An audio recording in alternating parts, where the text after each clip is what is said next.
I'm going to walk through all the parts of a checkout page. So when you come into sales and offers, you'll click on an offer or create an offer, and you'll arrive at this page. And we'll do all the setting up. And all this setting up is about creating an actual checkout page that people will enter payment on. So in here, there are 4 parts: details, pricing, upsells, and settings. So for the main details, you'll have the title of the offer here, internal title optionally.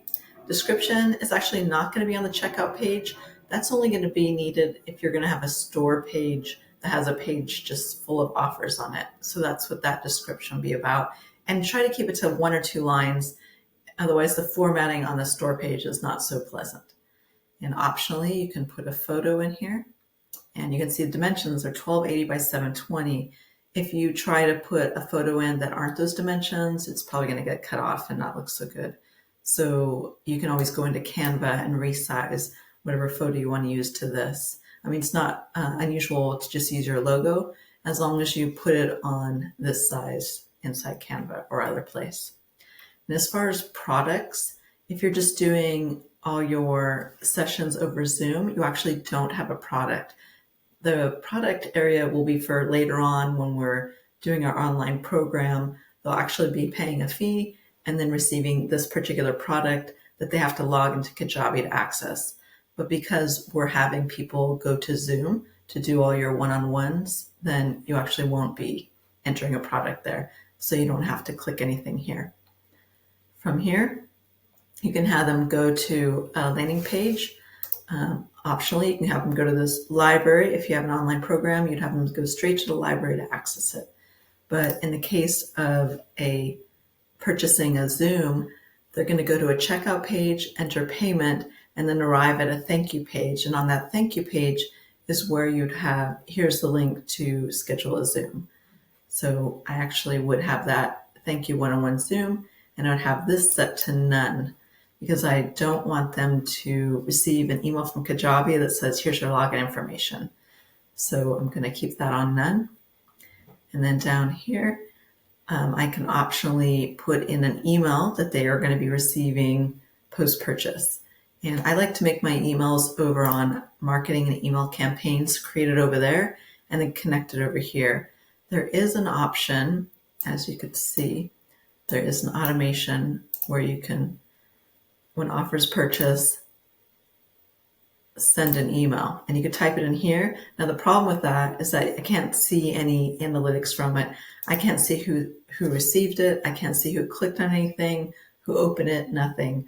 So I personally do not like to add emails down here. I like to make it when offers purchase, subscribe to an email sequence, and I created that email sequence over under marketing campaigns separately.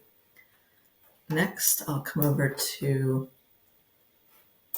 you want to make sure, of course, it's published or nobody can see it. Next, we'll go to pricing. And I actually don't have payment. This is my sample site, so I don't have payment connected here. But you would be able to choose, single payment, multi-payment, etc. Most likely you connected Kajabi payments, which will give you the options, and you'll see all the check boxes down here. You'll have options of Google Pay, Apple Pay, Afterpay, Klarna. So you can offer all those payments along with, of course, major credit cards. And optionally, you can limit quantity on available offers or time limit, but you probably won't be using that as far as, the offer of one-on-one Zooms. Next is upsells, but it's not what you think. So we actually have 2 different kinds of upsells, and I don't personally like to use this one, because what's happening with this one is that they go and enter their payment information and they click buy now, and then another page pops up and says, would you like to buy this also? And then you can make up to 10 of those pages. It just seems like, in my opinion, it's just a salesy way to go. I mean, you're welcome to do this. It's just not my way of doing it. What I would do instead is, if I'm having another upsell, I would actually do it on the checkout page, and I'll show you how to do that in a minute. The next button is settings. In this area, where you might want to turn this on to get notified when someone does purchase, and you put your email in there. When it grays out like that, then it's saved. If it's not grayed out, it's not saved. Just click save, and it shows up still. And then you have the option to send a cart abandonment email. If I turn that on, it'll say, when would you like to send it? And you have all these options. And there's only, in Kajabi currently, there's only one cart abandonment email that can go out. And we'll talk about actually cart abandonment emails in another session, so I'm not going to get into that too much. And then we're not working with affiliates right now. And then from there, let me go back to where we were. So when you click sales and offers, you automatically arrive here. And if you want to see the page that people see whenever they go to pay for things, that's actually located right here, edit checkout. And it defaults to look just like this. And so we'll need to fix it up.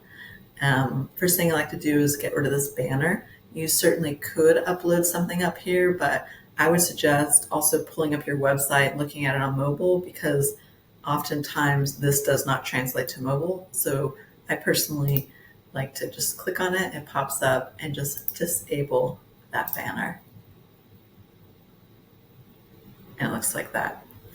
And from here, if you entered a photo back here, let me see if I can find one I have. Yeah, let's use this girl.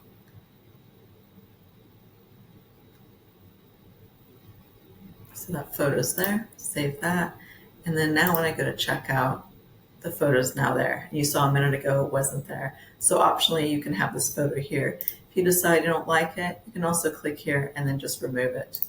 Remove, and anything you do actually on this page won't show up until you click save.